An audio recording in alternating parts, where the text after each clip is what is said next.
garments of the soul are the Torah and the commandments, which is like a big concept, right? The garments of the soul. It says, even though they're called the garments of the soul, they're actually infinitely higher than the soul. And he said the Zohar teaches us that the Torah and God are one, which is a huge thing. The Torah and God are one. Support has like a chumash on it. The Torah and God are one. How does that work? And so he says the Torah is the will and the wisdom of Hashem. This, however, is identical to the essence, as Maimonides says, Ramban.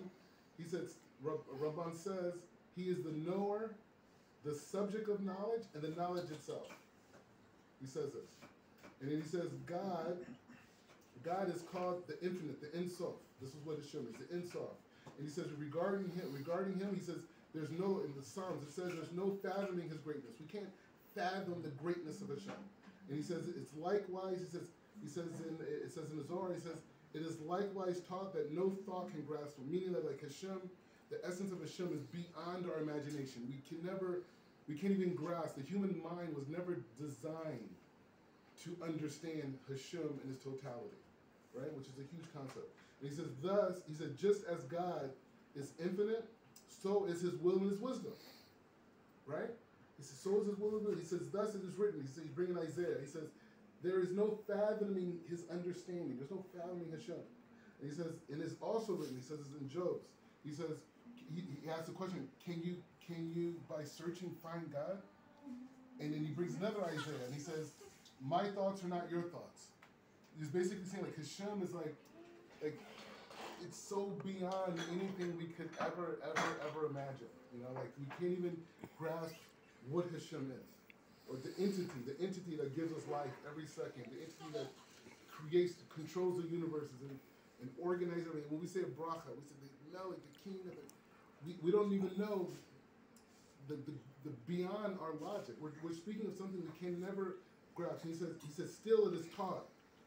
Still it is taught. It says this in the Megillah. He says, still it is taught in every place where you can find Hashem's greatness, you also find his humility. Right? Meaning that if you walk outside and you see the brilliance of a tree, right? Or you see insects, or you watch the Hubble telescope and you see all these stars.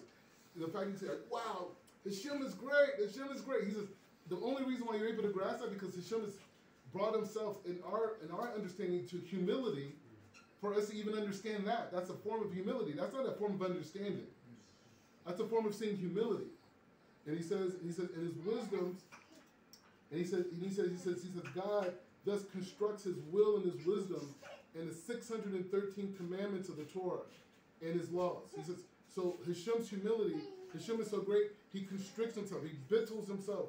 Like Rob Rubin just said, he says, you know, like you could never criticize your wife, right? So that means there's going to be moments where, because I'm a Virgo, I'm very organized in my thinking and these types of things.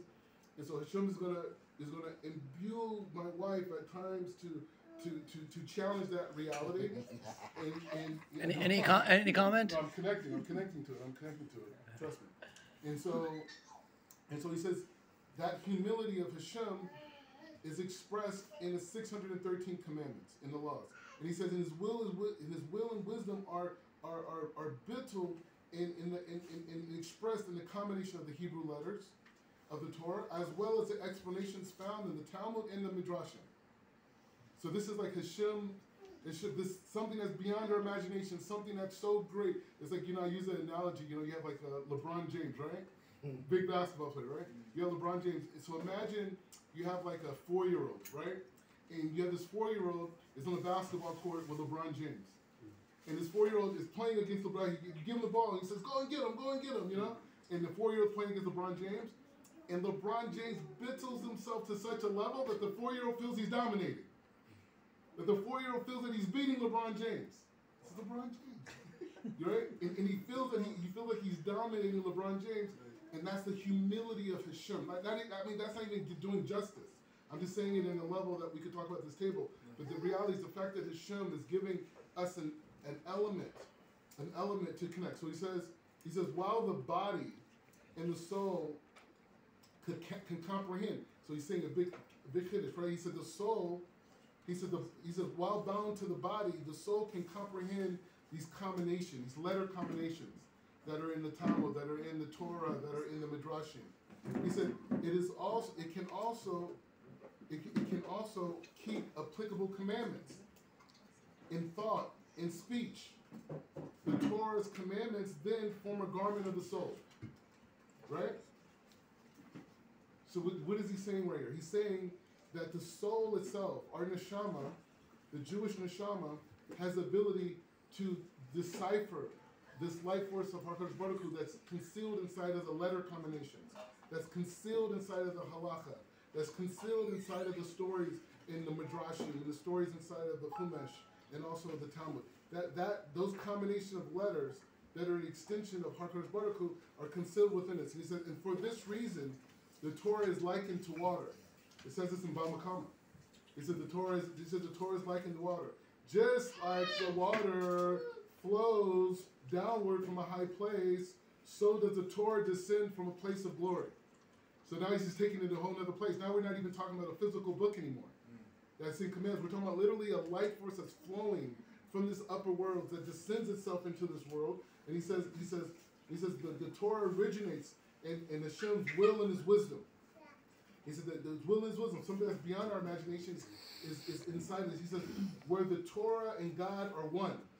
And he says, and where no thought can grasp at all. And he says, from there it progressively descends, stage by stage, spherot, all the way down into the level of Malchus, where it finally clothes itself into physical ideas and worldly concepts. So he's saying the Torah is literally a light force from Hashem that's stemming down the same way that rain descends down into this world. The Torah is literally a light force that comes down, but as it enters the world of Malchut, right? As it comes to the world of Malchut, then it becomes words, then it becomes letters, then it becomes ideas, right? In physical words and concepts, he said the Torah thus enters the realm of physical, which is comprised of the vast majority of the commandments and the laws. He says its physical form consists of the book of Torah and the rest of the Bible. So this is just the physical clothing. You see what the garments of the soul. You see where we're going with this? He says that the physical expression of the Torah is the Torah's expression at its lowest level. But its highest level, the Zohar says, the Torah and God are one. Right? We're almost done. We're almost done, but it's like so important because we're going to go. He says, as a result of this, he says every grasp, he said every thought can grasp the Torah. Something that's beyond our imagination. Something we can't conceive. Right? He said, but Hashem brings it to such a level in this physical world that we can grasp it. We can grasp it in thought. He says, in grasp it, he says, it's not only thought. This is not my words. This is Dalton Rebbe, like in blessed memory. He says, not only thought, even in speech and action, which are even lower than thought, can grasp and be clothed in it. And he says, and when the Torah in the mitzvot are clothe the soul. He says, when the Torah and the commandments clothe the soul and encompasses of the 613 parts, the soul is literally bound with God. So he's saying like when we perform the mitzvot, when the Torah, when we express the Torah itself, he's saying that our neshama literally becomes surrounded by the life force of Hashem. The life force of Hashem is literally surrounding our neshama, and he says the light of God literally surrounds the soul and clothes it from head to toe. And he said the sages teaches us it's better 1 hour of tshuva and good deeds in this world than in all the life in the world to come. In the Olam Haba, he says it's better than this. And this is in Pirkei Avot. This isn't Kabbalah. It says in Pirkei Avot. He says the world to come is where the radiance of God is going to be so bright it's impossible for us to fully conceive it, right? Because we only could, in a world we're only going to get a glimmer of Hashem light. So he says, so therefore, it refers to therefore it says that's why the Torah says no thought can grasp him. And the only time where it's possible to grasp the divine presence of Hashem itself is when we perform the mitzvot of the Torah and His commandments. And he says, and thus will become close. He says, the one can grasp God and literally be clothed in Hashem. In the world to come, we won't be clothed in Hashem. We'll just have this glimmer of something that's so big and so huge. We'll have a glimmer of it. But in this world, we can literally bring Hashem down to the point that our soul becomes covered in something called Gucci. But now we're saying it's Hashem's presence, right? He's wearing clothing. Our soul's wearing clothing because he says, and this is the last part. This is the last part. He says, even though the Torah is clothed in mundane physical concepts, he said this is like still embracing the king.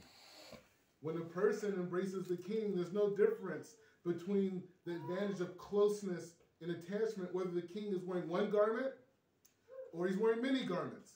The main thing is it's the king's body inside. And he says the same thing is true. When the king embraces a person with his arms, here too, it makes no difference when it's how many clothes that the king is wearing.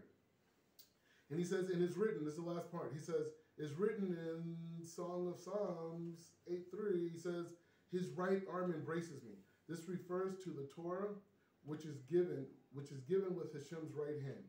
And his right hand is an aspect of both love and water. So what's the idea about this? Sheva brachos itself was something that was instituted by Moshe Rabbeinu, right? It was instituted by Moshe Rabbeinu. So that means, based off what we just learned from the Alter Rebbe, that literally by participating in the Sheva brachos, we're literally wrapping ourselves with Hashem's presence. Hashem's presence is being expressed. We're able to express it in words, in thought, and in action. And so that's the gift that we have at this moment right now, to just be able to fully connect that Hashem's presence is here with us right now. Hashem's presence is here supporting our marriage going forward. Hashem's presence is bringing everyone who's closer. If they're married, they're closer to the B'Sher. If they're going to get married, the B'Sher is like, they're feeling something tingly, like, whoa, my soulmate's out there. And the point is to say that we're just so thankful that we're Jewish.